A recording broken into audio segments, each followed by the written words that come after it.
नमस्कार, सुस्वागतम, केम छो, आदाबार्स, वेरी गुड आफ्टरनून। आप सभी का पीआरएल के अमृत व्याख्यान में स्वागत है, अभिनंदन है। A very warm welcome from me Anil Bhardwaj for the PRL का अमृत व्याख्यान। टुडे is the 64th व्याख्यान of the 75 episodes series of व्याख्यान्स which is being organized as a part of PRL's 75 years of legacy and history in fundamental physics and space sciences. Established in the year 1947 by the father of Indian space program, Dr. Vikram Sarabhai, the PRL's Platinum Jubilee coincides with India's 75 years of independence. Hence, it's a joint celebration of the development of science and technology in India by PRL under the banner of PRL Ka Amrit Vyakhyaan. Today, we have yet another very distinguished Vyakhyaan with us, Shri Sudhanshu Mani, who is an Indian Railways Services of Mechanical Engineers. And he'll be talking to us on a very fascinating topic, Vande Bharat Project of India. We greatly appreciate and thank Shri Sudhanshu ji for accepting our invitation and to be with us today at this PRL Kamrit Vyakhyaan, which is also a part of Platinum Jubilee celebration of PRL as well as Azadi Ka Amrit Mahotsav.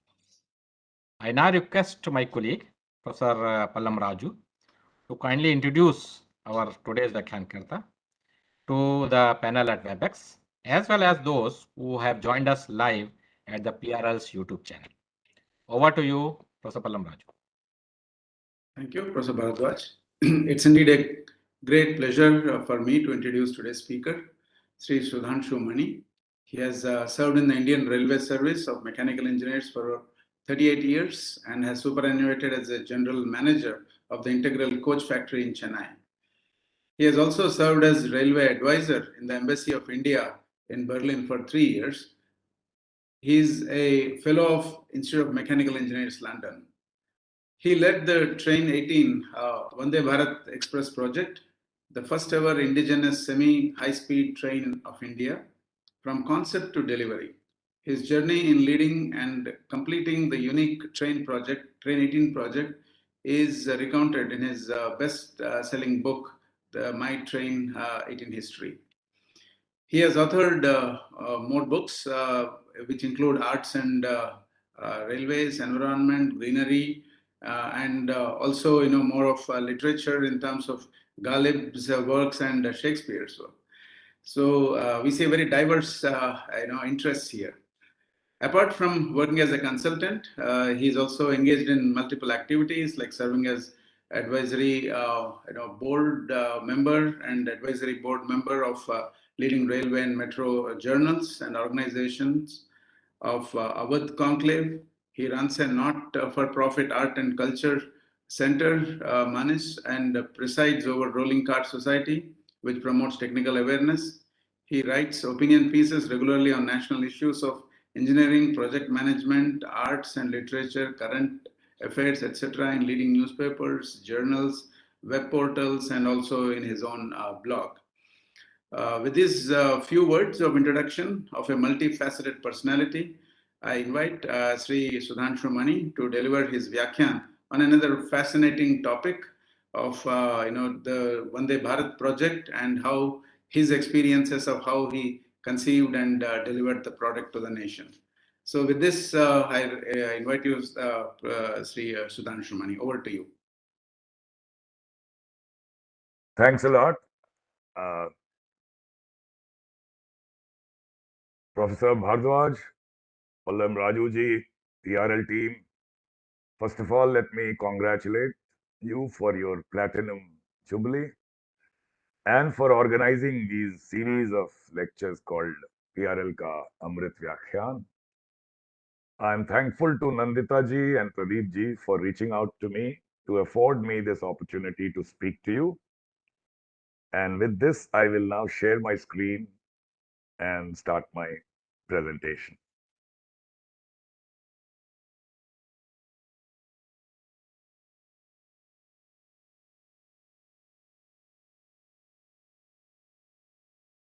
I hope the screen is visible to you. Yes. Yes, yes, it is visible. I'll be basically talking about the story of how we built this train from concept to delivery, and how, although it started before the Atmanirbhar Bharat scheme came up, but how truly we can extract something out of this as the spirit of Atmanirbhar Bharat. I was telling Nandita ji and the team yesterday, after I knew some, but I learned more about your organization and its role in advancement of space engineering in the country and assistance to ISRO, which is, to my mind, the most pioneering, most innovative organization of the government of India, or rather, I would say in the entire India.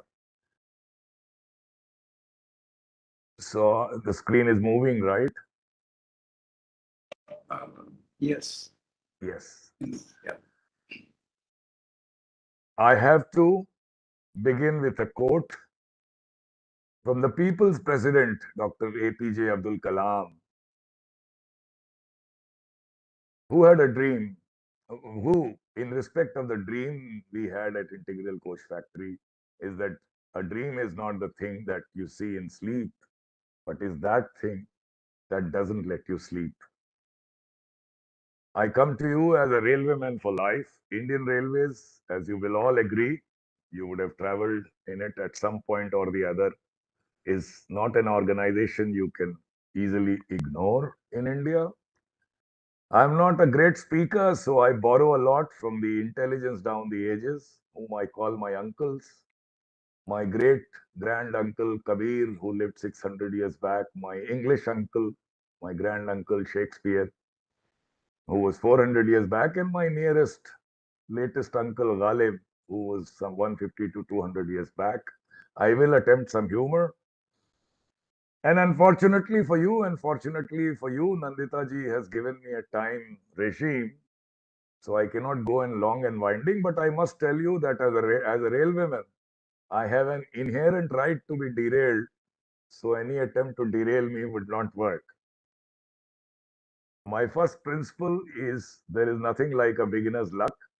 So one should look before you leap, because dead men don't tell any tales, and it's no point crying over spilt milk. So let me begin my Sarkari presentation, because you cannot teach an old dog new tricks. I'm called to speak occasionally, 2-3 times a month, and I like to speak about other things other than Train 18. But the organizers always tell me that, well, there are so many who can talk about that, and you are no one. So we would like to hear about Train 18. So it's the same old story, perhaps old wine in a new bottle, perhaps a rosé. I will start with what is Make in India and what is Atmanirbhar, to my understanding, because it started in 2014 simply to make India the factory of the world. It was to facilitate manufacturing. And once we were hit by COVID, the government came with this scheme, Atmanirbhar Bharat, and expected that these Make in India lions would roar into self-reliance. I dare say what we have heard are occasional purrs, but have we seen the roar? Because have we visualized the true spirit of Atmanirbharta? So the government has done its bit in respect of fiscal stimulus, collateral-free, easy loans, examining the expected profitability of the investment projects, generating demand in the market, and all those things which only economists understand. I don't. So I will ignore all that. I will speak about the spirit. This is nothing but a simple circular that government of India, I mean the Indian Railways, circulated when Atmanirbhar Bharat scheme came up, they modified their Make in India circular, and this is what it is. It still actually mandates that if I buy something, import something for rupees 100 and manage to sell it for 205 rupees and show some records in my factory, then my value addition is more than 50% and I qualify for whatever Atmanirbhar concessions or priorities are. Open to misuse, and unfortunately, we being what we are, it is being misused because it fails to catch the spirit of Atmanirbhar Bharat. Before I go there again, it's like bringing coal to Newcastle, all you scientists of PRL, but still, you would know that innovation begins with an idea when it is refined as a concept and it comes into reality, a product or a process or a business or a combination, which is when it is actually activated in the real world or the marketplace, and there is an outcome of value.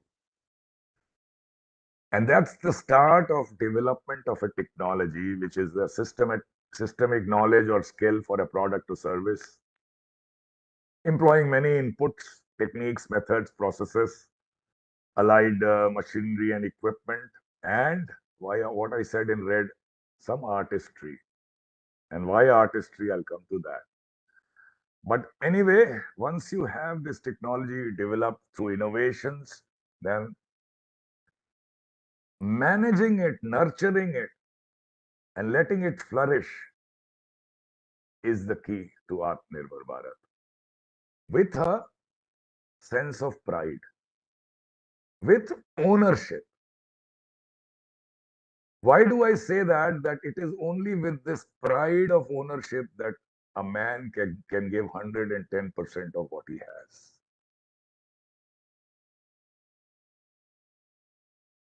I keep talking about government. There are so many examples where you say a large private sector of India doesn't really produce products. Whichever field you go, we have large, skillful engineers and scientists and so on. But we don't have Indian products. I say that private companies have to look after their bottom lines, especially after COVID and so on. So they have to do, but primarily, I would say it is the government's responsibility, especially in a country which is at nascent stage of innovative products development. Provide not a level playing field, because a level playing field with skews goes in favor of private companies abroad. Provide a field which is skewed in favor of Indian companies. And all those things that I have written are merely English, but if they are followed, that is a key to development of technology. There is an example. You've been hearing of FAME 1 and FAME 2 scheme for e-vehicles. There's so much of talk about e-vehicles. 2030 and we'll be whatever, some 2030, 35 switching over to e-vehicles in India. Let's come to an equivalent of a train, a bus. So in India, we have nearly 18 lakh buses, big and small, in various sectors, government, private, airports, and so on. The number of e-buses today in the country has not even reached 5,000. After so much of, I should not say tamasha, but so much of hullabaloo about e-vehicles. And why is that? Even those vehicles which are there, the heart of these vehicles are all imported systems. Be it the converter, the batteries, the traction motors, the controls, most of it is Chinese. The body is built here. And why? That's where you need a skewed field in favor of Indian companies to develop these products. And it's possible because For example, the trains, most of these equipment I talked about are all designed and built in India by at least a couple of companies and some multinationals. This brings us to the question of what I was talking about, ownership. We have been used to what is called transfer of technology. Maybe you are not, because you are an organization which has worked in an environment of denial of technology for obvious reasons. But for example, railways, we have been used to importing technology and importing technology for last 70 years. You get something, certain numbers, 20, 30, 40, then all the drawings, specifications, these things are transferred. You start developing local vendors. And you have lectures and shop floor visits, visit abroad to the company and so on. But even after 15, 20 years of acquiring the technology, you are still not able to make it to the standard to which you had imported. And why is that? Are we lacking in assimilation? Perhaps, but to my mind, the main reason is that technology is a creation. It lives in the heart and the mind of the creator. And there is no technology today to transfer that to you. If it is a creation, then the technology has to be created your own, good or bad. You must start with your own creation. It will not be good in the beginning, but failures are all stepping stone to eventual success. Unless we start, we won't go, because what lives in the heart and mind of the creator is not coming to you. One poet Firak has said, मेरे शेर आईना खाने में तेरी बेशुमार अदाओं के, मगर ऐसी भी है कोई अदा जो रहेगी सीनाए राज में. What lives in the सीनाए Raj of the provider is not coming to you. You need ownership. A transfer technology doesn't give, it gives you rights, it doesn't give you ownership. So there may be views, pros and cons. We will leave it at that. But I will start with one question, and I'll ask the moderator if he can actually get me some answers from the audience. And this is the only question I'll ask the audience, is to do anything anywhere, be it small, big, whatever, be in business, enterprise of any kind. What is it that you need first and foremost? Can I bother you for some answers?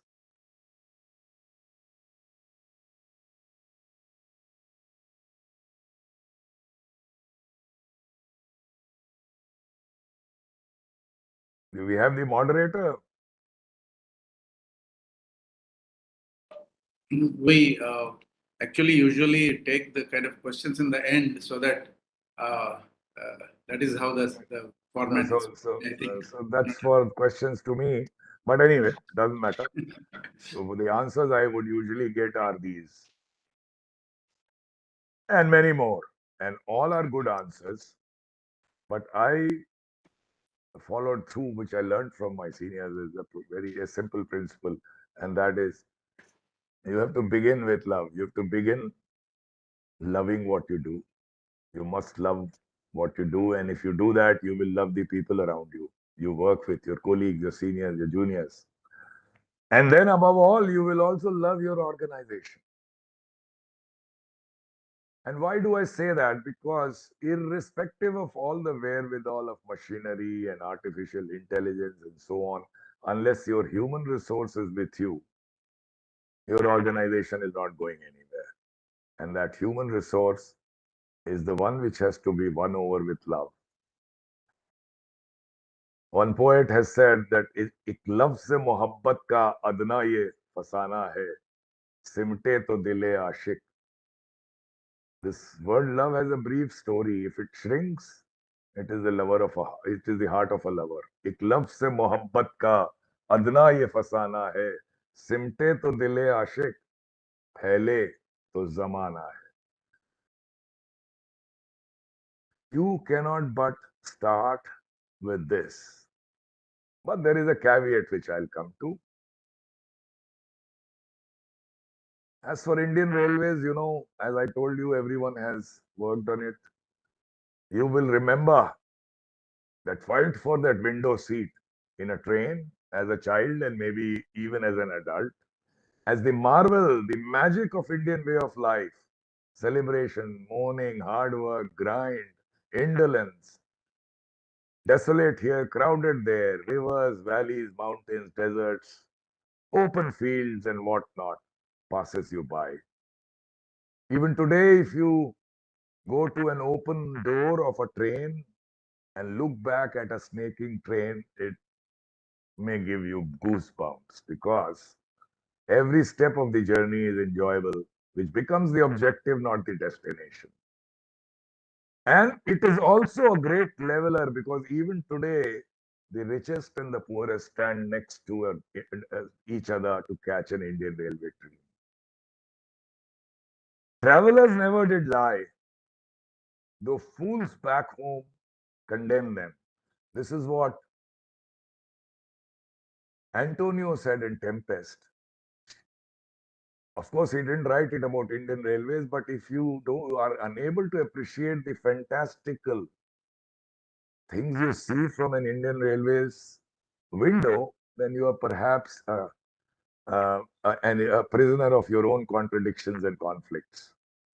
Another poet has said about Indian Railways, and I'll briefly leave this romance, is डालती बेहिस चट्टानों पे हिकारत की नजर कोह पे हंसती हुई फलक को आंख दिखलाती हुई दामन तारीकी ये शब की उड़ाती धज्जियां दामन you understand तारीकी means darkness shab evening दामन तारीकी ये शब की उड़ाती धज्जियां कसर जुल्मत पे मुसलसल तीर बरसाती हुई अलगरज उड़ती चली जाती है बेखौफ व खतर शायर आतिश नफस का खून खौलाती हुई.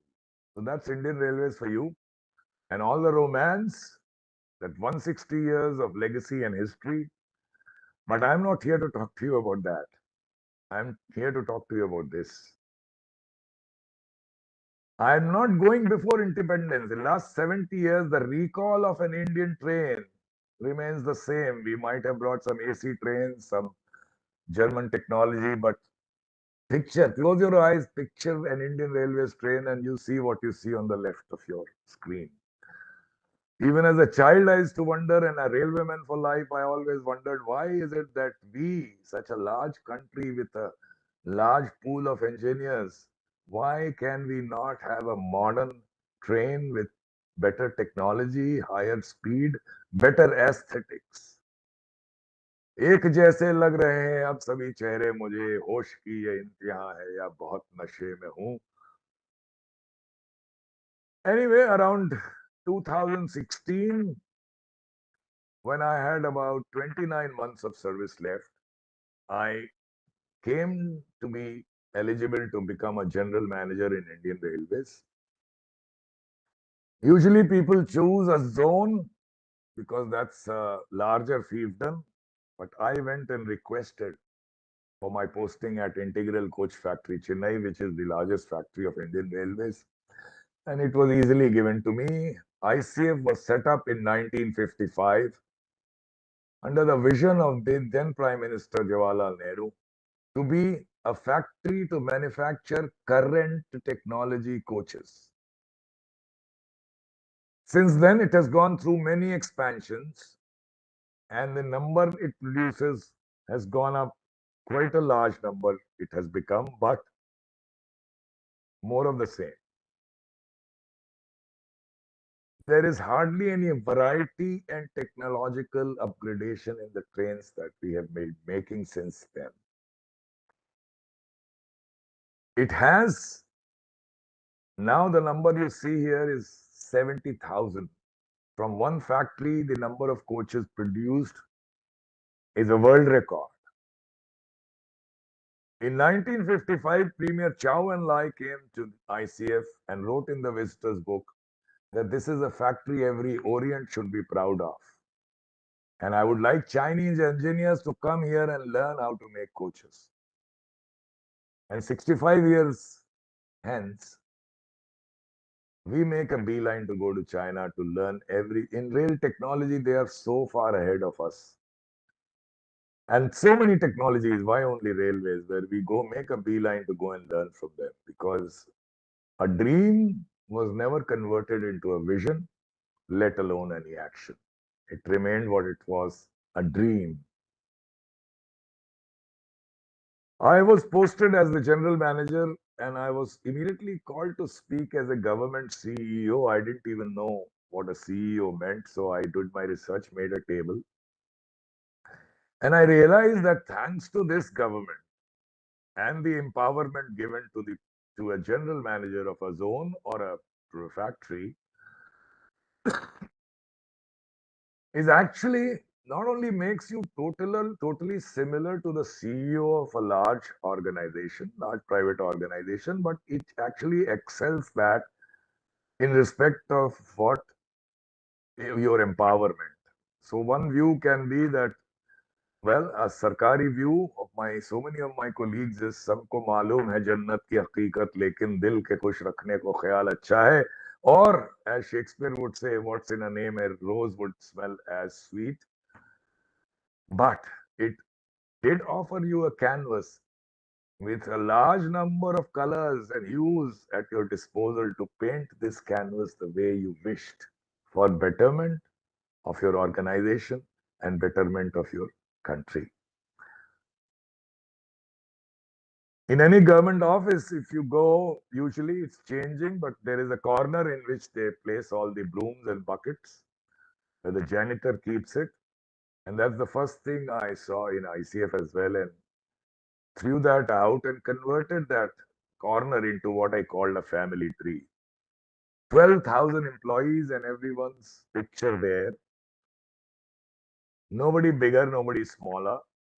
And it became a selfie point for people to come with their family and take a photograph here. The kind of belongingness it afforded to the employees was unbelievable. Within months of establishing this, I'll touch on 2, 3 more points because railways, unlike your organization, is a very heavily bureaucratic organization with its own sense of protocol and its own straitjackets, its own walls between the layers of administration, as we call them, no openness. And my second in charge told me that you have various ideas in various fields, so kindly refrain from interfering in the regular production. So it gave me more time. All I would do is just go and take a round in the factory. There were 2 large factories. And so many employees that one round of 1.5, 2 hours walking, you would definitely encounter 500 to 1,000 of your workers who would never see a GM walking in the factory like that. And my job was only to go them and say, ask any problem. Of course, I didn't speak Tamil. I had learned this much Tamil. And the answer, 99% of the answers would be no problem, sir. If there was a problem about some lighting here, some toilet here and there, there were engineers, only those with me, following me, who would rectify it in no time. But the goodwill it built was unbelievable because GMs had come and gone, and the grassroots workers there had not even seen him except in some ceremony or the other. Another bane of bureaucrats, I'll not say politicians because it is their job to glorify themselves. Another bane of the bureaucrats in mold of politicians is to put their name on plaques when they inaugurate something, hoping that they would be immortalized. I asked my engineer within a week of maybe 3, 4 of joining, 3, 4 days, that this is an old 1955 factory. There's so much expansion has taken place. Find out how many plaques are there with the name of the chairman railway board or member railway board or GM of ICF or CME of ICF or whoever, bureaucrats, adorning these plaques with their names as they grace the occasion of some inauguration or a launch or something. So the engineer must have thought that I want all this legacy of so many bureaucrats cleaned up and kept clean. So he went around. I said, don't miss even one. You have till tomorrow 11 o'clock to tell me. He put all his staff to count, came back and told me that there are some 160, 170 odd such plaques. I said, okay, now you have time till 11 tomorrow. Extract them, throw them in the dustbin because that's where they belong. Government money has been spent. You might have put in some extra effort or not, but does it give you a right to put your name to people's money and glorify yourself? No. Uh, since we were going to spend a lot of money, it's a 10,000 crore organization, and I assigned my power that 0.25% is meant for uplifting the factory and the community and the colony facilities. You can imagine 0.25% of 10,000 crores. It's a huge sum of money. We will be totally upgrading the factory in every corner. It may look like a big job, but actually it is 0.25% of our turnover. And everything will be inaugurated by the senior most staff member of that area or that region or that community hall or that whatever, because he is the one who has given his blood, sweat, and tears. He will come with his family, with his children, with his parents. Of course, this is senior most because these were people about to retire. So, and we would give him a bouquet at model of a train, and only his name will be there. No other person's name would be there in the plaque. That's the moment of his pride. That's when he will be honored enough to leave this organization with pride, and he'll pass on this feel good to many of us in the factory. All these measures would only build a great team spirit of people to excel and try to give 110% of what they are capable of. One caveat: 2%, 20%, 25% don't just need a pat on their back to work. They are self motivated. Percentages may vary. 2% are incorrigible shirkers, or they have these things on your screen. Other 75% watch as to what happens to these 2%. And that's what then they decide whether they would give their 90% or would they give their 100% or they would give their 50%. These 2% have to be treated with an iron hand because you have shown your love, your mercy, but you must show your poison. If you've heard of the poet Dinkar, he has said, क्षमा शोभती उस भुजंग को जिसके पास करल हो, उसका क्या जो तंतहीन विषरहित विनीत और सरल हो. You must show your fangs because there is no respect for a poisonless, fangless snake. Only a snake which can bite is respected. And when I say it's not merely English, I said I'm passing an order right up to the senior most colleague that these minor punishments that you pass out in railways is very common to hear. अच्छा उसको कुछ करना है, उसका पास रोक दो, PTO उसका travel रोक दो, उसको कुछ increment वगैरह रोक दो. It's all useless because by doing that you are punishing, satisfying yourself, but you are adding one more disgruntled employee in your organization. If you think he deserves a minor punishment, don't give him any punishment. Counsel him. But if you think he deserves a punishment, throw him out. The government of India gives you that power, you don't use it. There is a procedure possible in government. It is easier to remove people than it is in private industry, believe me. 165 people were thrown out in my 29 months. And the people you see on the screen, that kind, because it's not them. Them throwing them out is good, but it is sending a clear message to everyone that working, performing has a premium.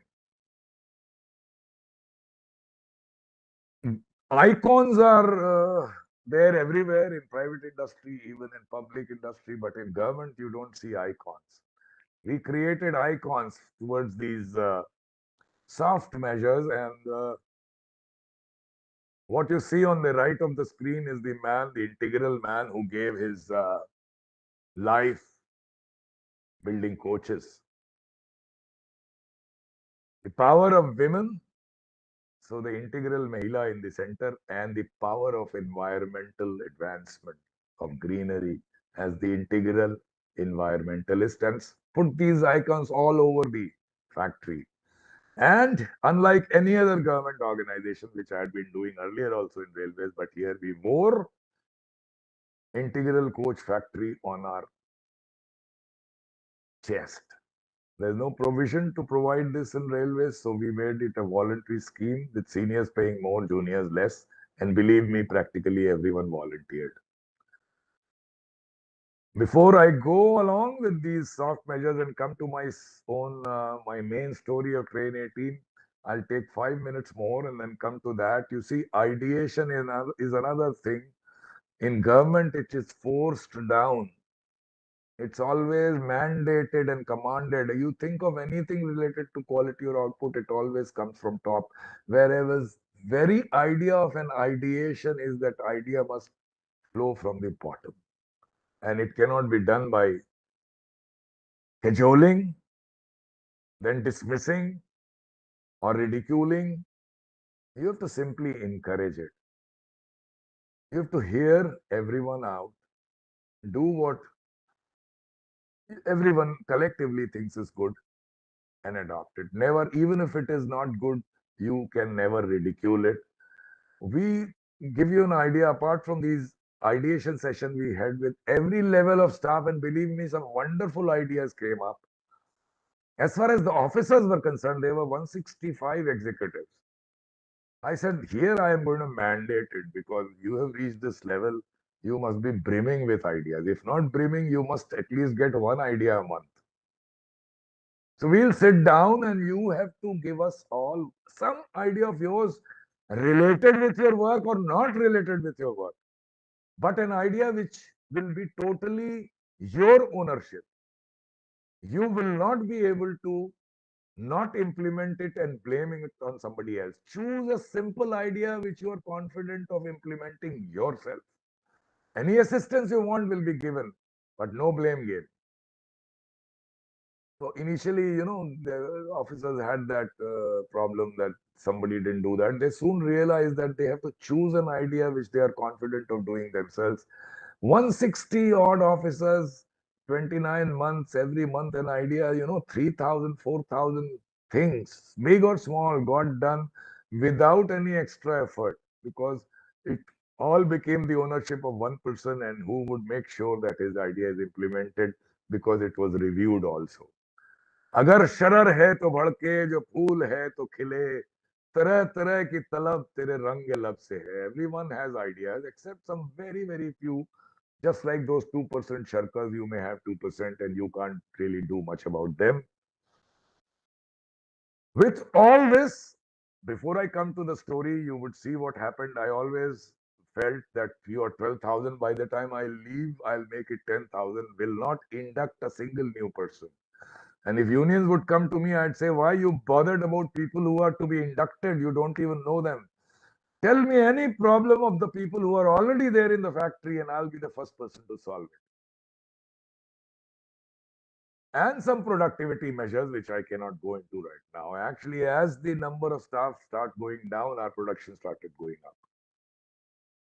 By the time we were from a range of 1600, by the time I left, it was touching 3262 and later they reached 4,000. By simply, because we had a windmill, because of some visionary in the past, by simply covering every roof in the community places as well as the factory, we installed so much of solar power that by 2018 March, we were consuming only 12.5 megawatt, whereas we were generating 13 megawatt of regenerative energy. And we actually became the first factory on IR, and I would say not too many in India, which were carbon negative. The colony was old, dilapidated, and you would see, as you see on the right hand top of your screen, with bins, garbage there, overflowing, cows, pigs, and animals, something we see in every city in India. By spending just 5% more, building up something to compost the wet one and to recycle in a city of Chennai, which is possible, the dry waste. We were able to make this older colony, which we were trying to refurbish, one of the cleanest in the city. And I would every Sunday just move around, and if I saw any garbage anywhere, even a small speck of garbage, I will get all the ladies to collect from household and ask, why do you let anyone throw it right in front of your house? One of them would have done it, but nobody would accept. But the simple peer pressure turned into such a revolutionary change that colonies became absolutely clean. Except the IIT Madras, perhaps ICF became the cleanest, not the poshest, but the cleanest colony in the entire city of Chennai. We had a water reservoir from British times, covered with shrubbery and wild growth, smelling to seventh heaven, stinking because sewer from the nearest unauthorized colonies was being dumped in it for last 30 years. Many GMs had come and gone without knowing there was a lake right in front beyond the shrubbery of the administrative block. Once I was taken there by my chief engineer within a month or two of joining, and I said, "What have you done to this?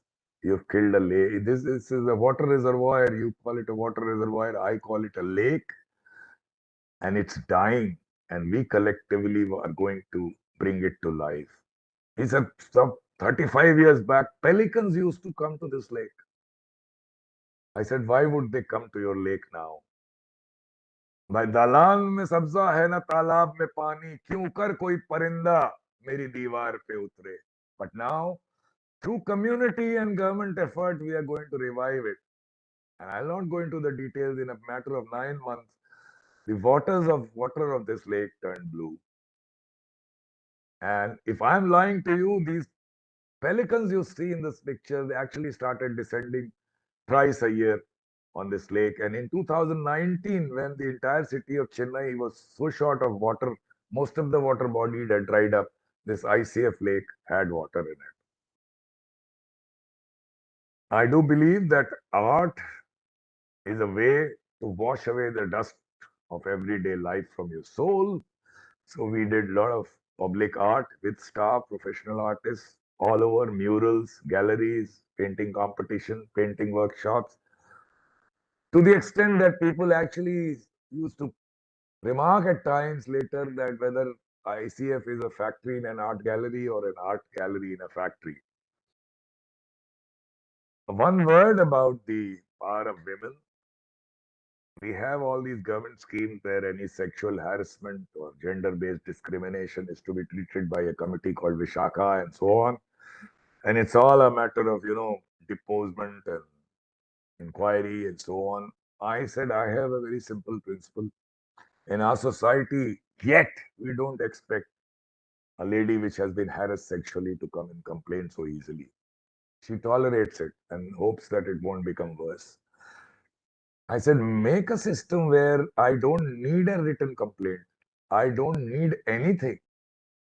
I just learn of the incident or event, and it's my responsibility then in next 4 to 6 hours to determine whether the lady is lying or not. Because there are some false complaints also. Once having determined it, the government of India has given me the power, not me, all railway officers have the power that if an inquiry is not possible, you can remove the staff with one single order. And we did 3, 4 such people were sacked the same day that we learnt about such a thing. And the goodwill it generated among women employees was tremendous because after all, unlike Hamlet, frailty thy name is not women, they actually came to me and said after they got the confidence that they were employed as welders and technicians, but they were being used as helpers, and they said we want to build a coach on our own. What you see on your screen is a group of 30 women, 23 to 57, who built a coach entirely on their own, supervised by a lady supervisor and officer. And the pride it gave them was so much that their And I dare say their output, if it was not better than men, it was certainly equal. We made several such groups of ladies, which was not segregation but empowerment. This one I present to you because such a scene of women doing heavy fabrication work, I have not seen anywhere in a private or a public. Individual women, yes, but a group of women doing this is something I have not seen. And then sports, as you know, rejuvenates not only your physical being but your psychological being. So we built the best sporting facilities in the city because, as I told you, that 2.25% we had the money. In 2.5 years, it became the premises with the best sporting facilities because we thought, as a large organization like railways, it is something that we can give to the city as well. And we attacked more of the same.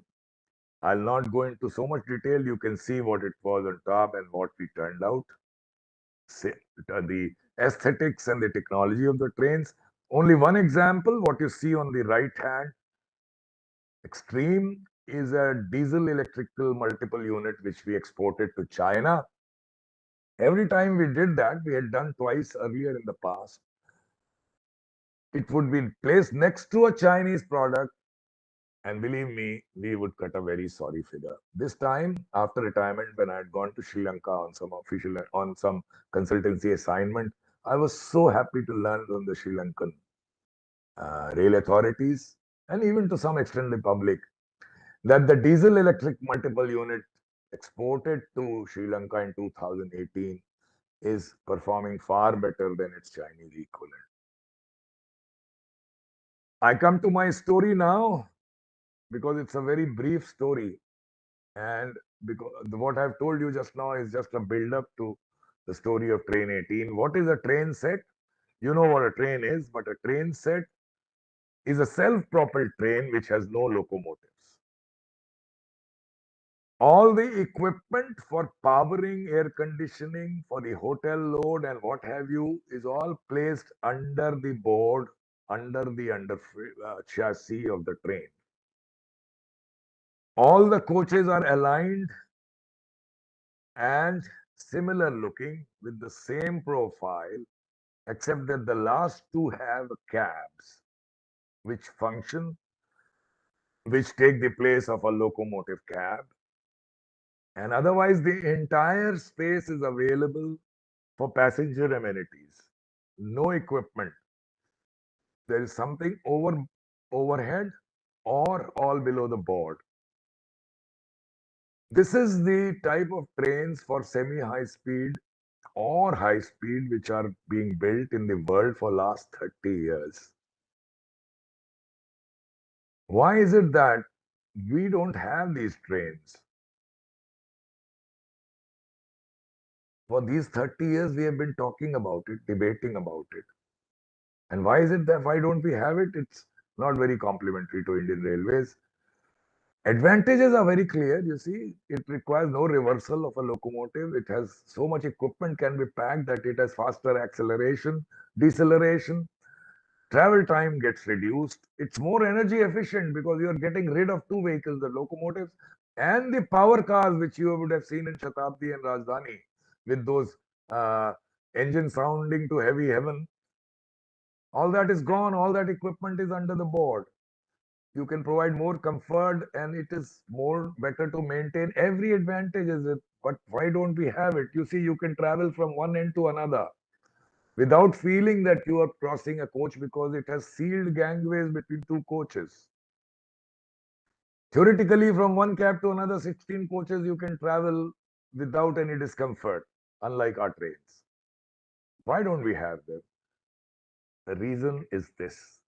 First reason was we have these departments. There's one department which maintains the trains, another coaches, another which maintains the locomotives. There is a battle of ownership as to train set, who's going to own it, whose fiefdom it is going to be. Let the interest of country go to hell, and we will fight our battle, our turf war, and that's what was happening for 25 years. And of course, as usual, There was a lobby which felt we have to import these trains. There was another lobby which didn't want the train sets at all, so did not allow the import. And this attempts to import were going on and so on till I joined in 2016. It was not given up, but the bottom line was that in spite of a discussion of 25 years, no such trains were available in India. That's where I come to this simple circle of concern and influence. Everyone has a lot of concern. ये भी नहीं काम करता, वो भी नहीं काम करता. Because it's somebody else's baby to do it. But we do have a small circle, all of us. The circle may be big or small, where we have that influence to do something. But we forget that. शिकवाए जुल्मत शब्द से कहीं बेहतर था कि अपने हिस्से की एक शमा जलाते जाते. There's no gain in cursing the darkness. We should light our own candle. And that's why I say this was the time for me to light my candle. And I told you about this dream which I had. People say that you must live your dream. We tell youngsters. I say that first you have to take care of your bread and butter. You have a family, you have to take care of them. But never let your dream die. Let your dream never be withering away. Let it not be extinguished. You don't know when an opportunity will come to you to realize your dream, with the facility to realize your dream, with the team to realize your dream, with the opportunity to realize your dream. And that's the time when people's president's words would come to you. First, till it comes to you, ख्वाब होते हैं देखने के लिए, उनमें जाके मगर रहा मत करो. लेकिन after you get the opportunity, ladies and gentlemen, देख उस ख्वाब में जब आंख खुल जाती है सुबह, क्या कहूं मैं क्या कयामत मुझ पे तब लाती है सुबह. That's the time to take the words of the president literally. And that was the time for me. Because now I had the dream, the vision I thought I had. I had the fortune. Why do I say I had the fortune? Because a team was bequeathed to me. Technical design staff, manufacturing staff, tooling staff, with years and years of experience, bored of doing more of the same, ennui written on their foreheads. They had the chutzpah, the audacity to do something, but all it needed was to channelize it. Simple. I didn't have to make any effort. I was fortunate to have this team. Even today, if I look back, I'll not change one member of the core team. What is it? Simple fortune. And I would like to say that fortune favored the brave. And I had the opportunity, the largest factory in the world. And all you are being asked is to make a simple train.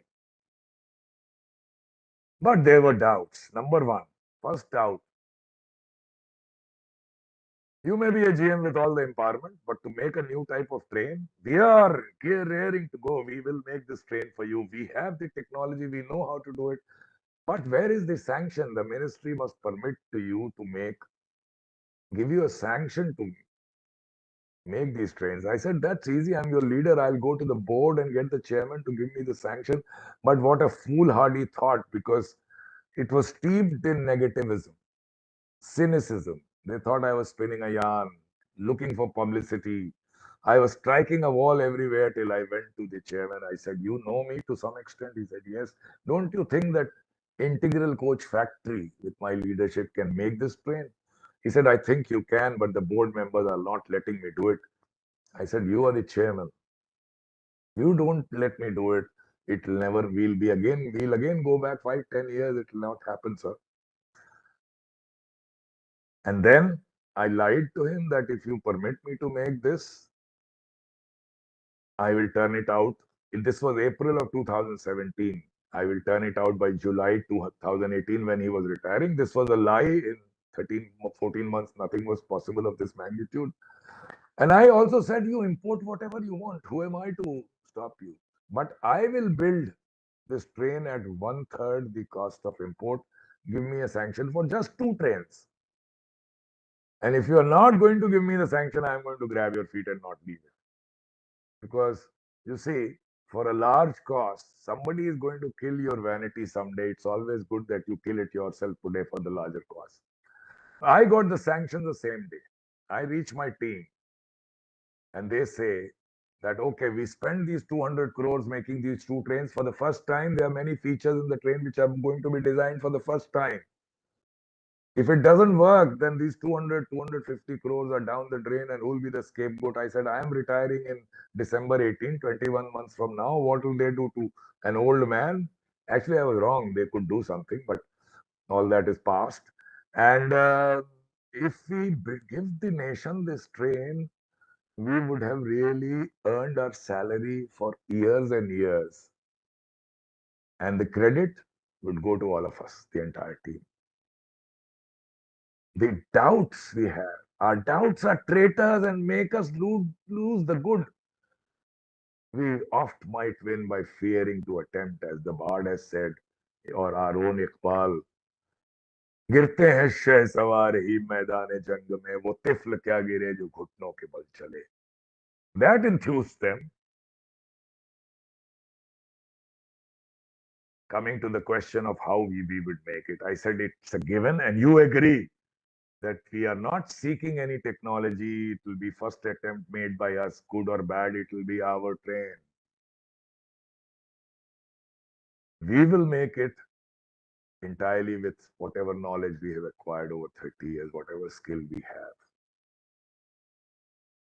So we made a big 150 item matrix going into everything. It was not only the capability of integral coach factory, but the allied industry, which not so much bound by bureaucracy, but definitely constrained by patronage, had definitely advanced more than the Indian Railways own factories in every field, unlike long back. So with their support, and mind you, industry had a big support because I'll come to that. We were able to do so much with the industry, but we were ordering for only two trains. The economies of scale were not there. And we had a timeline.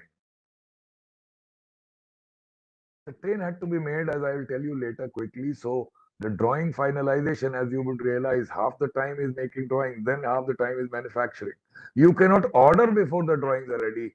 We were able to convince so many in the industry that based on conceptual drawing, I'll place you an order. When I give you the final drawing, you may lose 5%, 10%, you may gain 5%.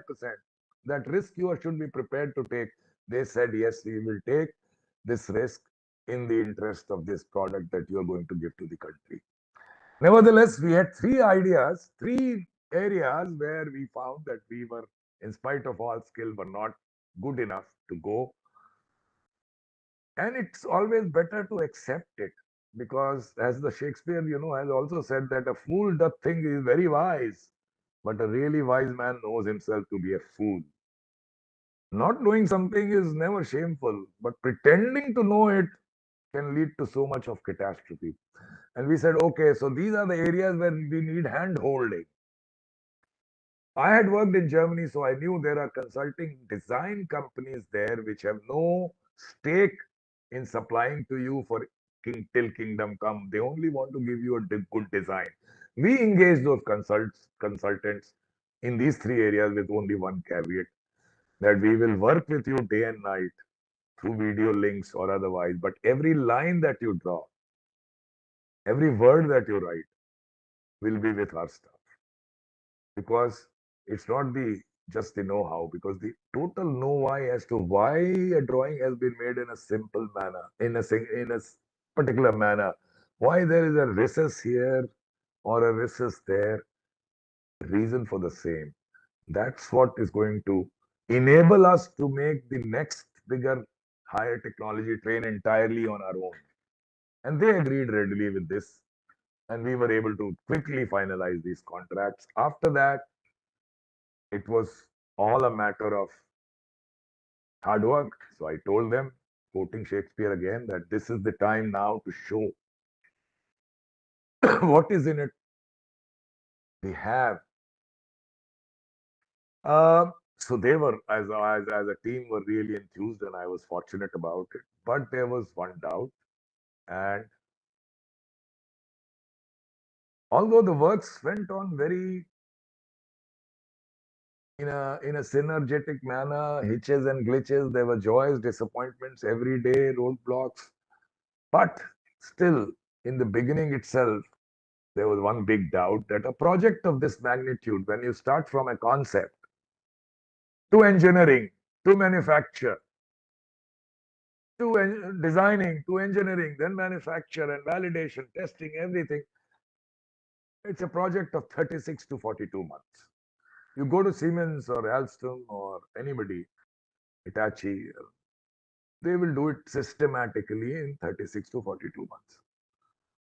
They said by the time you retire, we would have completed the drawings because we are in April 17, gives us 21 months. Production would not have started. And the new leader may say, why have you purchased this trouble? Who asked you? You do more of the same because the risk of failure is too great. Where would we be without all this hard work? I said, yes, that's true. That's a problem. And the only way we can tackle it is as Indians who can work like donkeys. Our brains may not be there where their brains are, but we can burn our midnight oil, work day and night, work to their timing, starting our day at 7 a.m. and ending it at 10 p.m. on teleconferences with our designing consultants or whatever. And we'll do what has never been done before. We will turn out this train before I retire. That gives you 21 months. You have to turn it out in the calendar year 2018. And to remind everyone, we will now give this train a name. And we will call it Train 18. Once again, as I said, fortune favors the brave. God was kind. Not only did we turn it out in 2018, the work was completed exactly in 18 months, starting April of 17, ending in October of 2018. There was a big unveiling ceremony in the factory never seen before, where we allowed all the family members of 10,000, 10,500 staff to come and see the watershed event for Integral Coach Factory. No security that day. I shudder to think of what happened, but the atmosphere was electric. And then it was tested. And for the first time, any train in India reached the 180 mark. It was tested with flying colors in ride and acceleration and lateral forces and all that goes into electrical, mechanical, electronic testing. And it was finally put into service in February 2019 by the Prime Minister himself as the Vande Bharat Express between Delhi and Varanasi. Since then, another train we had started build, which was turned out for Delhi Katra, which have been running for nearly 4 years. There has not been a single failure till date, although the train did not go through a field trial, which is mandatory usually, but political compulsions wanted it to be launched immediately in February, except one recent case in 7th September, which, well, something mechanical has to break down someday. But for 4 years, not a single trouble, and this has also been rectified. I don't even know what the trouble was. In a way, it was design thinking by default. If the way you have told you, it was not by design, but by default. And I will leave these slides and come to you with the simple words that what we had done was only to build a simple train. It was not like your Chandrayaan, or it was not like your Mangalyaan. It was not like your satellite. It was nothing but a simple train. But why did we get so much of publicity, so much love of public? Even today, I wonder why. And all I could think of, because Indian Railway train is a symbol for people, and they realized that this was something which was totally of our own, looking like a foreign train built by Indians for India. And believe me, who better than you to know it? Thousands and thousands such projects are burgeoning and possible in this country. All it needs is leadership with empathy, sense of purpose, and commitment. Thank you very much.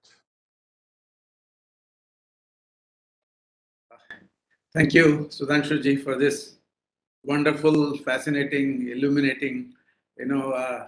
So much of information is there in this. so much of excitements are there. Your stories, the desperation sometimes, the way you handle situations, tough situations, and the way you started saying that I've not given talks. You really that's not that's not the case. And you put it very nicely in terms of you delivered it with nice couplets of Ghalib and takes from Shakespeare's plays. I think this itself, looked like a very nice play, which a captivating play. So it's wonderful experience that you shared with us, and we are really, grateful that you could spend time and do this, and share your excitement with us. I'm sure there are, questions or curiosity, at least curiosity point of view, amazement point of view also. So I'll call upon my colleague, Dr. Bhushit Vaishnav, to conduct the question answer session. Bhushit, please. Yeah. Thank you, Pallam sir, and thank you, Sudhanshu sir. What Pallam sir has said, probably I'll slightly extend that. I would like to thank you for taking us to a poetic journey of Train 18 on the wheels of Spirit of Atmanirbhar Bharat. You taught us a lesson for knowing our worth, that what we could be if we do work. Thank you once again for giving this fascinating talk. And now we open the session for the questions. First, I would like to invite questions from our WebEx audience. Rather, I would say our WebEx passengers. And we'll take one by one, and then we'll take questions from our YouTube passengers. So yes, I can see some raised hands. Harish Gadvi, please. First of all, thank you very much for this fascinating and inspiring talk. I happened to visit on railway engine. Very closely, and of course, I don't know the new engine how it is made, but for that engine, I was disappointed for the fact that even the engine cost something around like crores of rupees, but the driver seat, it was so made pathetic. I mean, it was, I don't know, what is the right word, but if the driver has to travel such a long distance and has to have a responsibility all the passenger safety, I expected that it should be like an cockpit of the aeroplane. I mean, why it can't be made like that? I mean, is it, what is it preventing to have a better driver seat into the train engines? Very right. So I totally endorse your observation. You see, I should not say this, but this is a legacy of our colonial past, where an airplane obviously was for the elite, so plane had to be driven by an elite. Later, it became a more people's carrier, but a pilot has the pride of place, and logically and correctly so, because he has these lives of 200, 300, 400 passengers, which he's carrying on his shoulder. So is the engine driver. I mean, his role is no different from a pilot of a plane, and if at all, he carries thousands of lives, unlike a plane. And your observation is totally correct. I, as railwaymen, also we used to ask this question. Immediate, I would not say why, but initially, even we were taught that the driver has to be kept in some discomfort, otherwise he would go to sleep. Believe me, these were logics actually seriously given to us. I had, as chief design engineer, as late as 2001 or so, we provided a comfortable chair with backrest, reclining arrangement and everything, which was liked by the drivers. There were some problems with the reliability and so on, but senior officers did actually come and tell us that आपने तो उसको सोने का इंतजाम दे दिया. ये ingrained है, ये कोई मतलब हमारी, तो वो धीरे धीरे फॉर्चुनेटली चेंज हो रहा है. Your answer reminds me of an incident from our village. We have these broken roads, and then government wanted to have the nice road. So villager opposed, no, we want broken roads because people will drive faster, then it will be a newer road. Correct. You're right. That's right. In that mentality is what is how we tend to make not speed breakers but back breakers. And you would know the kind of speed breakers we make, people even at two-wheeler, people even die. But to answer your question, I fully agree with what you're saying, and things have changed in this Vande Bharat and other new locomotives, other trains. A much better comfort has been given to the driver. New builds are all air conditioned, by the way. That was also another contention, whether to give air conditioned comfort to the driver or not. But these things were debated for long. Surprisingly, but it was so. But things have changed, and all the new manufacture, you will find the driver in good comfort. And in Vande Bharat, of course, he has the best comfort possible, uh, almost equivalent, almost equivalent to a foreign train. I would not say an aeroplane, because aeroplane, the pilot has to have control all over. But here he has in front, and so things have changed. Thank you. Yes. Thank you. Thank you, Rishi. We have next question from our director, Dr. Bharadwaj. Sir, please. Thank you, Sudhanshu ji, for a very illuminating talk, very excellent, dotted with lot of शेर व shayaris in it. और आपसे inspire होके मैंने सोचा कुछ बोलूं मैं भी, कि जिनको शायरी का लुत्फ उठाने में मुश्किलातें हुई, कहते हैं अनिल के बस मौज करते रहो और ट्रेन का सफर जारी रखो। वाह क्या बात है, क्या बात है। आप अच्छा, कहाँ इसी के के साथ रहने वाले हैं आपका शुक्रिया। इसी के साथ वो 18 का जो आपका वो है 18, जी that also has a lot of coincidence for all of us also, because you know, in the Mangalyaan we had time limitations like you had, and we were having something like 18 months to complete this mission, because if we don't launch in 2013 around that time frame, we cannot reach Mars. And so we, like you, were but also then racing against time. no, next time Mars would come that close would be after how many years? Years and years, It right? happens after 2 years, every 2 years. Okay. But every 2 years is not the same, and you need a larger propulsion system Okay. and things like that to achieve that kind of mission. So Wow. like you were also racing against time. But I was just trying to know from you, in this new train, Vande Bharat, we call it, or train 18. Ji. How much of this technologies which are applied or used were actually locally developed, or it was totally Indian locally developed? Yeah. So, um, so let's start. The design of the body, which has the side wall, the end wall, the roof, ceiling, the underframe, is totally done by Integral Coach Factory staff. I'm talking of design where, okay, the bogie on which has the wheels and the suspension system on which the train rides is very critical, and that was one of the three items where we were not very confident of being able to design something which will work at 180, 190 kilometers. We were aiming to design something which in simulation will prove itself at 200, and on field will actually prove itself at above 180 kilometers.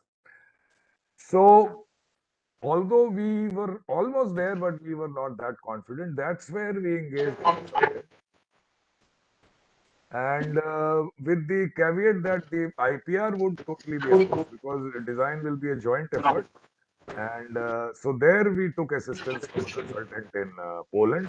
And the design now totally belongs to ICF, with no rights with that consulting company, which doesn't happen when you take some technology from a company, then he puts all kinds of restrictions and so on and so forth on you.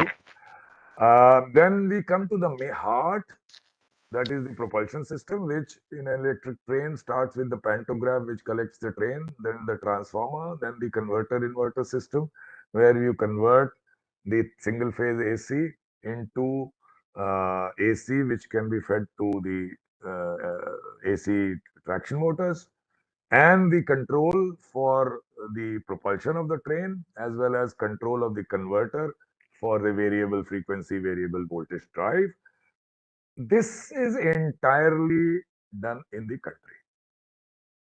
And this is, in the world, there may be only 5, 6 of this speed train, 5, 6, 7 only companies in the world.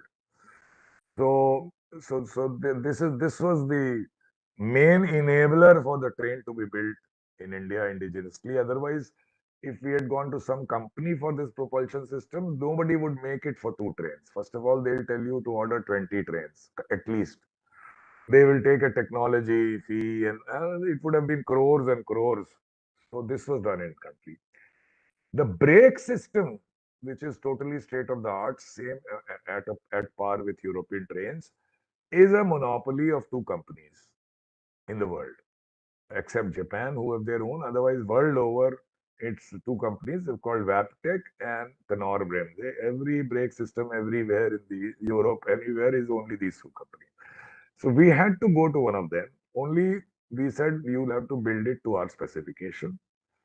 And after developing it in Germany, they have an Indian branch also. Both of them, both these companies. You will make in India. I cannot call it Atmanirbhar because the design is not ours. And design is not going to be ours for years to come because this is a field totally monopolized by 2 companies. And to start ab initio to make a brake system is an effort which will take huge, long time. And because safety is involved, Indian Railways would also not be ready to experiment with a company to develop it. It's an open field. If somebody really takes up this development, it will be a great service to the country. But Indian Railways themselves would not encourage it so much because they say the world over everybody buys from these 2, then why do we want to change that? Other than that, some components were imported not because of any design problem, but because of capacity problem, like wheels being small number, only 32 coaches, 2 trains into 8, 256 wheels only we needed, which is too small a number for, say, Durgapur steel plant or any other forging factory, who would have taken 3 years to develop it and then deliver it. So we had to go abroad to get the wheels to our design. Otherwise, rest everything was indigenous. Thank you. Thank you so much for giving real insight into this. And I would really hope, not I, means all of us would hope that very soon this old kind of trains will be changed to new kind of trains, which will really give pleasure to all the passengers, who travel in them. But what is your estimate? What is your estimate about when can we really think of having this old trains completely changed with the new kind of trains? Okay, so that's a question really of investment, right? A coach, unfortunately, I'll not say fortunately, has a lifespan of 30 years. So whatever is even today is being built has to live with us for 30 years. This minister has laid great stress on making this train. When I say great, it's really great because he has sanctioned about 500 plus such trains, which is unprecedented. So with this thrust and with the next 7 years outlook, because like so many others, if we believe that this government is coming back, 7 years would see a sea change. And I would say by 2029, most of our main mail express trains, which you and I travel with, would all be of this type. A very optimistic scenario, but the way things are being pushed by the ministry today, it seems it's possible. Good. Good. That's a very encouraging scenario. Yeah, I wanted to tell something which yes. See, our problem in government and railways and any other sector is not the impediment is the willingness and the easy possibility of import, because there is no denial of this technology. Maybe technology 10 years older, 20 years older is handed to over, but there is nobody unwilling to sell it to you. In your case, You have to work in a system where technology is not available to you. So your constraint is different, our constraint is different. So Sudhanshu, just Bhushit, just one more Yes, sir. discussion Please. I would like to have with him. Please. This is more with respect to the technologies.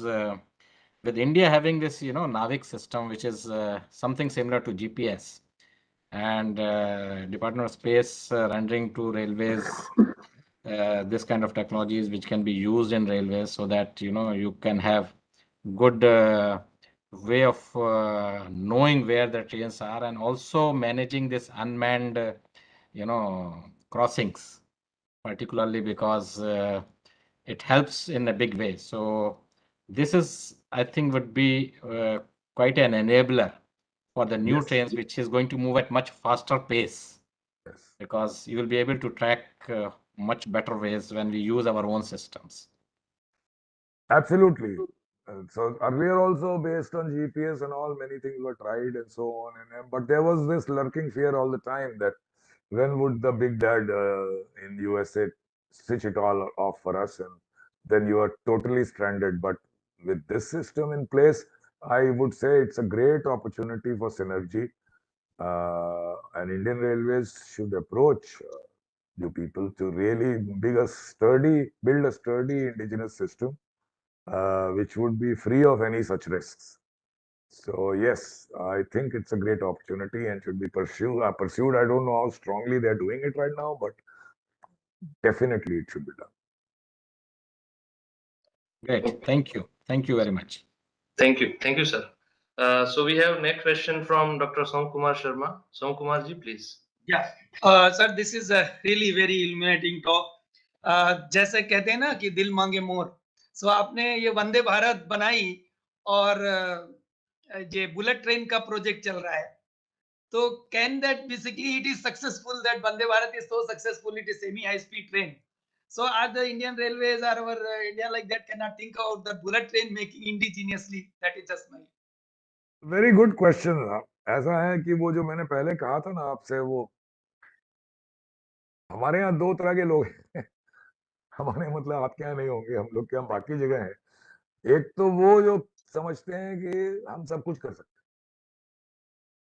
करेंगे कुछ नहीं, लेकिन ये क्या रखा है, उसमें क्या रखा है. आप बात सुनेंगे हैरान रह जाएंगे कि वो एक ऑर्गेनाइजेशन जो कुछ भी नहीं करता है, वो उसके लोग कहते हैं कि हम कुछ भी कर सकते हैं. और इन्होंने क्या किया, यूरोप ने क्या किया, जापान ने क्या किया. वो और एक है जो वो क्या समझते हैं कि हम कुछ नहीं कर सकते. तो वो आप बिलीव करिए, ऐसे लोगों की भरमार है. तो वो बीच में का जो रास्ता है, वेयर टू रियलाइज कि आप क्या कर सकते हो, उसका 10-20-25% ऊपर एम करो, वो आपको ताकत देगा और ऊपर जाने का. तो देखिए, अभी बुलेट ट्रेन जो 300, हम अपने इस वंदे भारत के नशे में ये हमें नहीं भूलना चाहिए कि जापान में 210 किलोमीटर प्रति घंटा की ट्रेन 1964 में बनाई थी. आप इमेजिन कर सकते हैं कि कितने साल, 50-60 साल होने जा रहे हैं. आज वो 350 तक पहुंच गए हैं. तो हम अभी 210 की तो बात हम अब समझ सकते हैं, अपने ट्रैक हम नहीं बना सकते हैं, पर 350 बनाने का हम एक्सपीरियंस ऐसे आ ही नहीं सकता.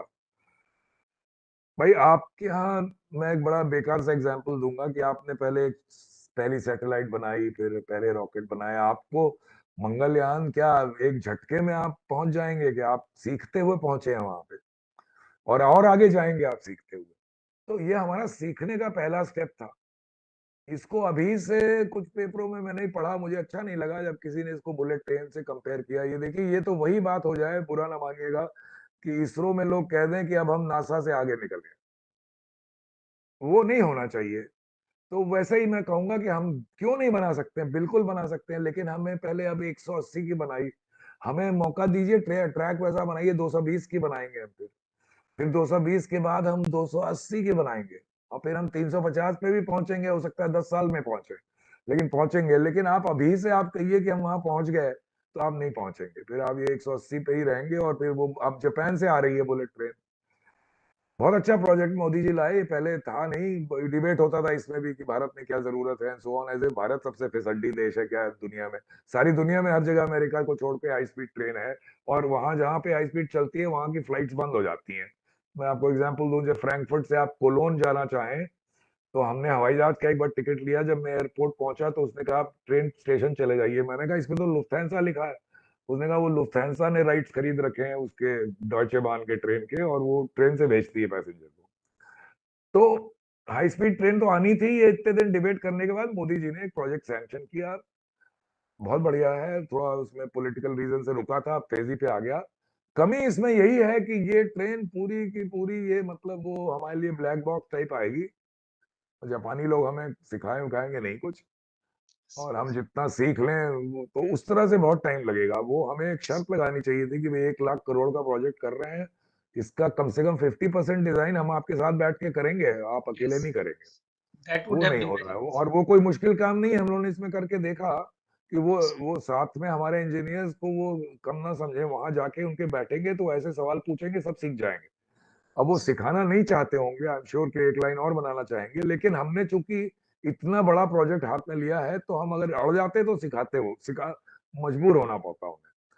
तो इसमें दोनों चीजें हैं, या तो ये जो बुलेट ट्रेन प्रोजेक्ट आ रहा है इसका थोड़ा मॉडल चेंज किया जाए अगली ट्रेन के साथ, जिससे हम वहां पहुंच जाएं, या इंफ्रास्ट्रक्चर आप तेजी से डेवलप करिए, ट्रैक बनाइए और अपने लोगों को इंकरेज करिए कि और आगे बढ़ो भाई, यहीं पे नहीं रुकना है। तो हो क्यों नहीं सकता है, जरूर हो सकता है, हो पाएगा कि नहीं इस पे थोड़ा question mark. Thank you, sir. Thank you very much. Thank you, sir. Sir, we hope you have time to continue more questions. Okay. So, Neeraj Rastogi ji, please ask your question. Okay. So, सबसे पहले Sudhanshu ji, thank you so much for such an excellent talk. हमने ये लिखा था कि message हम repeat कर रहे हैं उसको, वो लगा कि I am feeling like I just watch a inspirational and witty movie with so many take home messages. Thank you again for that. मेरा क्वेश्चन जो है आपसे है ट्रैक की सेफ्टी को लेके, means you know there are two type of things, one is engineering, वो तो आप I am sure you will take care कि जो है इतनी हाई स्पीड है तो कैसे उसको होल्ड करना है, that you will certainly take care. लेकिन दूसरा, हम लोग क्या इंडिया में आप जानते हैं कि बहुत wide variety of people are there. अभी जैसे छोटा सा एक एबी एक्सीडेंट हुआ था और उसमें भी जो है उल्टा भी लोग बोलना शुरू कर दिया कि जो है ऐसा हो गया वैसा। जी। तो उसके लिए हम लोग क्या कर सकते हैं, मींस कुछ आपका प्लान है किस तरीके से उसको हम लोग? नहीं, बिल्कुल सही आपने कहा। देखिए,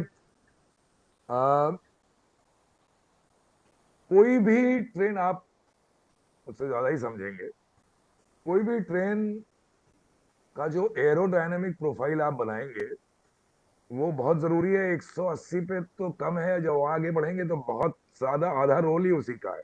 Not only air resistance, also various things like entering a tunnel and getting out of tunnel and behavior of the air pockets and so on.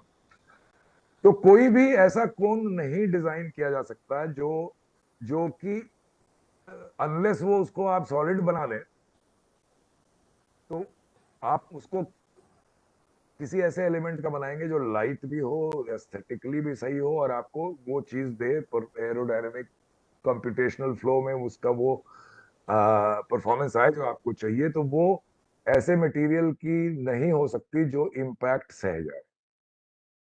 अब आप उसको सेक्शंस में बना लें जिससे कि इम्पैक्ट होने पे वो टूटे, तो आपने वो सेक्शन जल्दी से बना दिया। अब जैसे ये नोज हमारी तो 4 सेक्शन में है, जो रियली 350 किलोमीटर के ये कोन बनते हैं, वो मेरे ख्याल से 12-16 सेक्शंस में होते हैं। तो उसका जो सपोर्ट पीछे है वो ऐसा होना चाहिए कि वो इसको ऐसे इम्पैक्ट, एनिमल और ह्यूमन इम्पैक्ट को सह जाए, और जो उसकी कवरिंग है वो डैमेज हो जाए और उसको आप रिप्लेस कर लीजिए। अगर कोई कोलिजन हो रहा है ट्रेन से, तो वो जो सपोर्ट सिस्टम है it will crumple, and it is meant to crumple, वो अलग चीज हो गई। यहाँ पे we are talking, as you asked, mainly about the human and animal intervention on the trespassing on the track. अच्छा, अब उनके यहाँ अगर आपको पता ही होगा कि उनके यहाँ स्ट्रे कैटल नहीं होते। स्ट्रे कैटल उनके कैटल ही एनक्लोजर में ग्रेज करते हैं। तो आपने कभी वहां हाईवेज एक्सप्रेसवे पे कभी नहीं देखा होगा। लेकिन गुड पॉइंट ये है कि जब आप फेंसिंग कर दीजिए, तो इंडिया में भी मैं आपको बताऊं, लखनऊ से दिल्ली 6 घंटे का एक्सप्रेसवे है without a single light in between. It's 3 lane throughout. और लोग जो कहते हैं कि इंडिया में कैसे होगा, कैटल आ जाएगी, मैंने तो आज तक उस एक्सप्रेसवे पे कोई कैटल नहीं देखा, आज तक नहीं देखा, सिंपली बिकॉज ऑफ फेंसिंग। तो ये हमारा माइंडसेट भी चेंज होना है कि अगर हम फेंसिंग देंगे तो फेंसिंग लोग तोड़ के और आ जाएंगे, ये जरूरी नहीं है। बहुत अर्बन एरिया में करते हैं लोग बिकॉज ऑफ वेरियस इनकन्वीनियंसेस। तो वो जो सोशियो इकोनॉमिक फैक्टर है वो ध्यान में रखना है। देखिए हमारे यहाँ फील्ड बड़ी छोटी हो गई, आपकी आधी फील्ड के बीच से ट्रैक चला गया, आधी फील्ड इधर है, आधी फील्ड इधर है, या आपकी फील्ड इस तरफ है, ग्रेजिंग ग्राउंड उस तरफ है, या आपका घर उस तरफ है, फील्ड दूसरी तरफ है, डिवीजन तो होता जा रहा है। तो वो विलेजर भी क्या करेगा, वो अगले ब्रिज तक क्या 4 किलोमीटर एक तरफ जाके 4 किलोमीटर आएगा, ये फैक्टर्स भी हमें सोचने हैं। तो वो देखना है कि जहां पे इस तरह के एक्सीडेंट ज्यादा होते हैं कैटल वाले, वहां पे उसका रीजन ढूंढे कि is it some stray cattle और is it a cattle being taken for grazing, और उसको कैसे इसको मतलब सोशियो इकोनॉमिक कंडीशन ध्यान रखते हुए सॉल्व करना है। सिर्फ फेंसिंग प्रोवाइड कर देने से नहीं होगा, वो भी एक बड़ा काम है, ये सब चीज स्टडी करनी पड़ेगी। लेकिन to answer your question, 160 kilometre पे जब हमने डिजाइन किया तो ये सोच के डिजाइन किया था कि भाई फेंस ट्रैक में चलेगी। अब फेंस ट्रैक हमारा अभी बन नहीं पाया है दिल्ली मथुरा छोड़ के, वो टाइम लग रहा है उसको बनने में, लेकिन ट्रेन बनाए जा रहे हैं हम लोग, तो 130 पे चलती है। तो 130 पे भी अगर कोई कैटल हिट करेगी तो ये था कि नोज तो डैमेज होगी ही, बुरी तरह डैमेज होगी, उसको हमको बदलना है। अभी 4 पार्ट में है, मैंने भी वहां सजेशन दिया है और I am sure they are also thinking इसको भी कुछ और छोटे सेक्शंस में डिजाइन करना होगा, जिससे अगर ऐसा डैमेज हो तो जल्दी से जल्दी तुरंत रिप्लेस हो जाए। आपने सुना होगा जो पिछली गाय लड़ी इसमें तीसरी वंदे भारत में, 30 अक्टूबर सितंबर को लॉन्च की मोदी जी ने, 6 अक्टूबर को एक्सीडेंट हुआ, तो वो रातों रात मुंबई में वो सेक्शन बदल दिया गया। लेकिन उसको और 1-2 घंटे में हो जाए ऐसा डिजाइन करना होगा। और फेंसिंग ऑफ द ट्रैक, मतलब there is no other way. एक बार एक शिंकासन में जो 320 किलोमीटर पे जा रही थी, तो उसमें उनके फेंस क्या, वो बैरिकेडेड पूरा एलिवेटेड ट्रैक है, उसमें कोई थोड़ा मेंटली अनस्टेबल आदमी गलती से ट्रैक पे चला गया। तो उसकी पिक्चर उस समय याद है मुझे, उसकी नोज जो का एक पार्ट वो पूरा उस आदमी की वजह से एक बड़ा सा छेद बन गया उसमें। तो वो ये चीज उसके लिए मतलब डिजाइन नहीं हो सकती कि ये इम्पैक्ट सह जाए, otherwise you have to make a solid nose, तो वो इतनी हैवी हो जाएगा कि वो काम ही नहीं कर पाएगी। Even carbon composite, the most expensive materials will also not be able to stand this impact। उसमें डिस्टॉर्शन हो सकता है, इतना डैमेज ना हो पर डिस्टॉर्शन तो आएगा ही और आपको बदलना पड़ेगा। Okay, I hope thank I you. answered your question. Yes. Thank you. Yes, I can see hand raised from Dr. Deep Banerjee. Yes, Debabriji, please. Yes, thank you, Sudhanshu ji, for a wonderful talk, which has discussed the the major developmental story of the Indian Railways. I just had a question. I mean, you have touched upon it in the last couple of questions. You have talked about trains, but the maximum speed is 180. But if you consider Ahmedabad to Bombay, it is probably running at an average which is significantly lower than the maximum speed. So, what is your opinion regarding the condition of the railway tracks? Because they need to sustain this vibration. So is it possible to run at a speed of around 160 to 180 consistently over the entire distance, or it will be much lower in times to come? Thank you. Right. So as I told you, we had developed this train as a demonstrative product to run hopefully between Delhi and Bhopal, where there is 160 km per hour track. Next candidate is perhaps Konkan Railway, which also could be cleared for 160. Otherwise, Mumbai to Delhi and Delhi to Howrah is in hand for some years to upgrade the track to handle 160 km per hour train. But the work is not complete.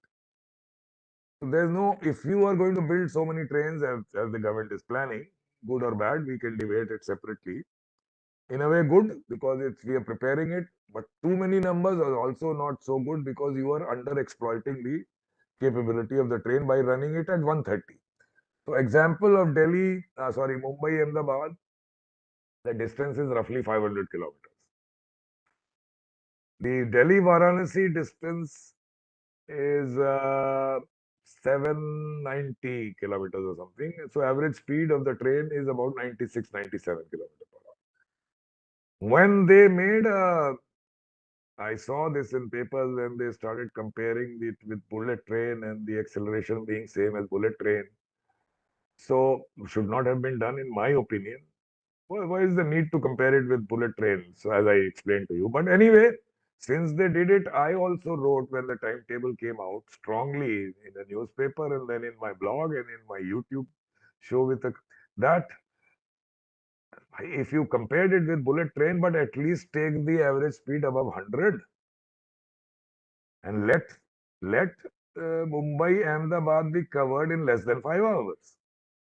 It's no good saying that today Shatabdi takes 6 hours, 30 minutes or something.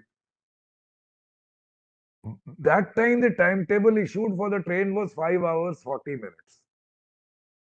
Somehow, I'm not claiming any credit for this myself, but somehow sense must have dawned. Today, the time at least has been reduced to 5 hours, 15 minutes. And why so? Why is it not able to do a better average speed if it is running at one reason? It's nowhere is it allowed to run at 160, goes at 130.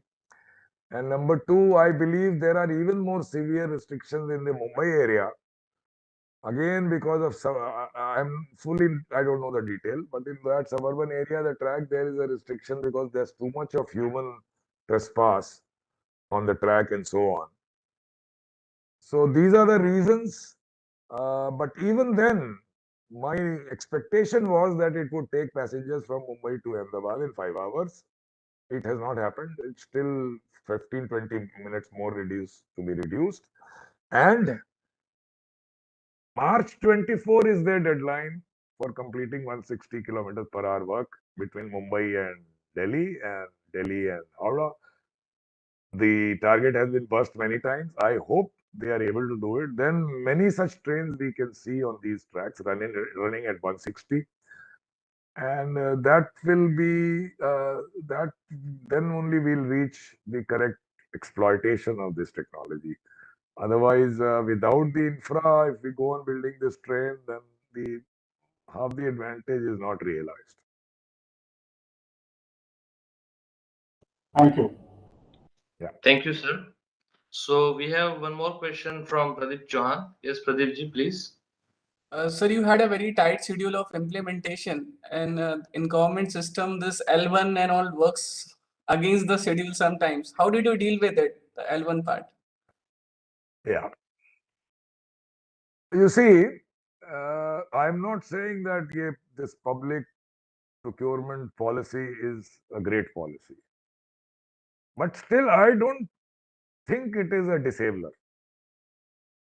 If you read certain parts, it is an enabler also. You would know, you are a purchase officer. But you need the person who wants the material to be bold enough to write the eligibility in a manner which cannot be challenged. If you are writing an eligibility to suit a particular company, which also is all right, if there is only one company which can make a product in India, am I not failing in my duty? What's wrong if I say, okay, only this company can make it? Then why should I go and write the eligibility in his favor? Why cannot I say that, okay, he's the only one, I will procure on single tender from this company? Just because I am procuring something on single tender does not make me dishonest. Number one. So that I enabled my officers and I told them that I am nobody. The chief design engineer electrical and the chief design engineer mechanical. Are you up to it? You said this item will come on single tender, this will come on a limited tender from this company, or I will throw it open with an eligibility criteria. Are you going to own it up? Because once you say it, I'm not going to question you, I'll just sign. I will also be questioned tomorrow, but you will be questioned more than me for any wrong decision. If you are up to it, then our battle is won. And both my chief design engineers, God bless them, they were equal to it. And they said, yes, this suits us better, instead of people asking questions from finance, from this and that, and so on. I am the designer. I know only these companies or this company or such a group of company can give this material or develop this material. I'm going to commit on paper saying that, then my word should be respected. And I said it will be respected 101%. Now, it was all done within the provision of your public procurement policy. So it's a mix. Either the public procurement policy is misconstrued today as something which is only for the L1, or that is by the leadership. They think that policy is the culprit. It only tells me to go to L1. Or the framers of the policy would think that, well, it is people's money, and people given responsibility have to be accountable for spending this money. If they are not willing to be bold enough to state their case on paper, then let them go to L1 and suffer. So it is. I don't know if I've answered your question, but I don't dismiss the public procurement system. I say it can be improved to give more power to the purchasers. But why do purchasers? Why do they want everything to be given on a platter? You are dealing with public money, so you have to state your reasons firmly and boldly. True, sir. Yeah. So, Durga Prasad ji, please. Yeah, thank you, Bashiji. Sir, it was really a very fascinating and interesting talk. Actually, I had several questions about this train, but a lot of them I have answered. And I would say that it is no less than a space mission, having enhanced safety issues included. So, congratulations. I have two questions. Thank you. One first question is that we had Shatabdi almost like 30, 40 years ago, and it was around 130, 150 was the limit. Okay. You're right. So what is significantly different from that and this in design point of view? Okay, good question. So the significantly different is the aerodynamics starts playing up at 130 to 135 kilometers per hour. Really. Below that, the effect of air resistance is not that pronounced. So our trains till now, even which ran at 140 and even 150, did not have any aerodynamic designing, because they were run by locomotives which was basically had a simple nose. So one of the thing was to design the to profile it aerodynamically, and there were other issues, not just the nose of the train, but also between the two coaches, which form a turbulent pocket, to put them to put fairings there in a manner that the whole entire train behaves like one uniform mass, uniform body. We even thought of covering the bogie, which we could not because of shortage of time, and ideally at 160 kilometers it's better even that part be covered. The performance would improve even more. There were some issues with fouling with the platforms also, so we could not do it. That should be, I'm sorry to see that they have abandoned it, I think, but that should be pursued. Then the bogie itself. So you have to have the bogie with its suspension elements, springs and dampers, and the interaction between wheels through various arms in a manner that the forces generated on the track, which are called lateral forces, don't cross a certain limit, and the ride of the train, which is basically related directly to the ride comfort, are within certain limit, for which the designing of the bogie has never been done in the country. We have only tinkered with the designs which came from abroad and थोड़ा इसकी लंबाई बढ़ा दी, कुछ ये कर दिया. एक कोई नई डिजाइन बोगी की कभी नहीं हुई. तो this was another new technology. Then there was small issues which were very much possible in the country, but still were not tried out, like a talk back facility for the passenger to the driver. That's for any emergency. You have that simple alarm chain and all in our train. This has a, what is a talk-back facility. So many smaller things that toilets have a vacuum evacuation, just like aeroplanes and so on. And rest is all about aesthetics, and seating system was better. The air conditioning was more efficient.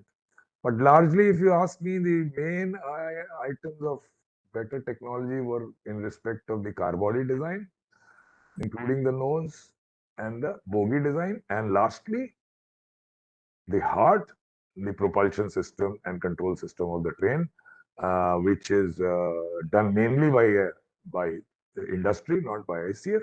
The assembly and the integration was done at ICF. So that the industry has come up to a level. As I told you, there are hardly 6-7 companies in the world who are able to do it for this speed. And one such companies, I would say one and a half, one fully, which made for Train 18 is in India, and another company is almost there, not fully there. They are in India. Okay. Sir, in continuation of this, what you said, so they are nowadays calling Vistadome coaches. So are the same, or is this is different technology from those Vistadome coaches? No, Vistadome is nothing but modification in the body and seating. So the undercarriage and everything else is same as a regular LHP coach. It has been given large windows and also windows on the roof for a panoramic view of wherever the coach is being run. But in respect of the powering technology or the car body technology or the bogie, there is nothing new in that. It's only a new body design. So my second one is not a question, actually a query about the nose design, what you said. I saw in the newspapers that it was maybe relatively flat. I don't know, it's a fiber or metal. It is a fiber. It is Okay. fiber. So what FRP. means, has it been tried if a honeycomb structure would aerodynamically suit rather than a honeycomb structure kind of So thing? we have honeycomb in like the doors, the automatic doors. This one doesn't have manual doors, right? The doors have to close before the train can start, and you cannot open the door unless emergency override is there while the train is in motion. It's called the plug door. That's a honeycomb structure, the door leaf. So all the door leaves are honeycomb structure. The partitions on which you have certain fittings coming on and so on are honeycomb structure. So honeycomb structure here it would not help because it would still get damaged at that impact. Whereas what we are looking for is a aesthetically designed, aerodynamically profiled nose, and we cannot save it from damage in case it hits a human or a cat. Even with, as I said, even carbon composite would not be able to take that impact. And so would a honeycomb structure not be able to take it. That's why it's a simple FRP covering, you can say. Okay. Thank you very much, sir. So I think we have one question from Rajesh who has typed, but I think he's here. So if you would like to ask, Rajesh. Yeah, hello. Am I audible? Yes, go ahead. Yeah, sir, thank you for a very nice talk. My just a curiosity, like, are we going to develop or establish an institute for competing the innovation? I mean, for competing with the international company, or I mean, what is the roadmap for railway for innovation? Can somebody repeat the question? I could not hear it properly. Yeah, no, I think he's asking that is there a roadmap to support this innovation through an institutional mode, like academic institute, wherein this kind of things can be taught. Is it correct, Rajesh? Yeah, yes, sir. Okay, so yes, some half-hearted attempts have been made, to establish Indian Railways chair in some academic institutes like IIT Roorkee and IIT Kharagpur. IIT Kharagpur has a railway incubation center. If I don't know what they call it, something like that. Roorkee had it. There are some projects in hand with IIT Madras. So although this effort is going on for a large number of years, but there is lack of commitment more from railway side, and to some extent I'm sure from institutional side, who are unable to understand the industry norms, because any project would need an industry partner also. And if the gestation period is too long, then industry also, for obvious reasons, don't show interest. So to answer your question, as of now, these mechanisms are there, but their output, to my mind, has not been very encouraging so far. But I am with you to this, one way or the other, through whatever means possible. It should be encouraged more and more, and the initiative has to come from Indian Railways, because they are the ones who are going to gain and going to use. But it is lacking. I hope it happens better than what it is today. Okay. Thank you, sir. Sir, we have one question in YouTube, which probably you have already addressed, but still I'm reading it. This is from our Professor Varun Shield, who has probably traveled in this train, which had a cow hit. So he's asking, yeah. So matching infrastructure needs to catch up. Don't you think I can read it in the read it in the chat box. Correct, sir. So you are very right. Yes, the train has been designed to work in a fenced environment. That is why, see, a locomotive has a huge cow catcher in front, and that's a solid structure. And usually it throws away the cow or the cattle. Humans certainly. Sometimes it goes under and brake pipe gets damaged. Minor is not major. Sometimes it gets disabled, but usually they clear the carcass and the train goes on its way. And even the cow catcher may not get damaged. It may get minor damage, which is repair in the shed. So these incidents keep happening and the locos keep running merrily. But now we have this train which has a nose, and the damage is so vividly shown all over the media, and it looks quite ugly also. So you are right. Theoretically, it should be working only in a fenced environment, but our infrastructure speed being what it is, I would say that we should run some trains, keep running so that development doesn't stop. But by and large introduction of these trains in non-fenced area is not very good, because you cannot stop cows and cattle and buffaloes. It will keep happening, and it will keep giving unnecessarily a bad name to the train and bad name to the development. So I agree 80% with you that we shouldn't stop manufacture. We should keep running some, but not such large numbers till fence tracks do come up. Okay. And maybe we can take last question from Santosh. Santosh, please. So thank you very much, Sudhanshu ji, for an excellent and more motivational presentation. I would like to go a little bit of the philosophical side which you had started with, of undertaking projects of such a nature. And we all know, I mean, when we work in the confines of government, there are a lot of constraints from all sides which we have to face. And within that, I mean, you could conceive this and you could realize this in a very short period of time, which is excellent, I mean, really commendable. But what I would like to know from you, maybe your retrospective views, I assume that you would have this dream maybe for a long time, but you could actually pursue it and successfully fulfill it only after you had a kind of a complete control over the facility in the form of your general manager. Yes. Now, there may be many such people who have such a vision or such a dream, but they are not in the position of absolute control.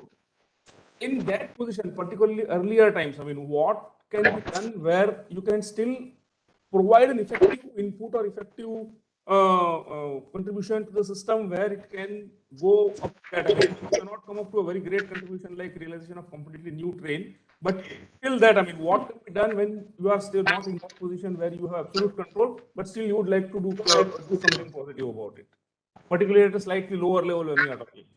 Very right. So I had this vision, you could say, the dream, a little bit of vision also, for years, but I was in no position to do it on my own, because I was just a cog in the machine. And then I got this opportunity. And that stage, still I needed the sanction, as I said, from railway board. On my own, I could not do it. After getting it, I blocked everyone and I said, now it's totally ICF baby, we'll do it. So there are so many who have similar ideas and the capability to implement it, but they don't have that free hand to do it. So how will it come? While we can say that we can only motivate people to be more bold through examples and so on, and there are not too many examples to be shown.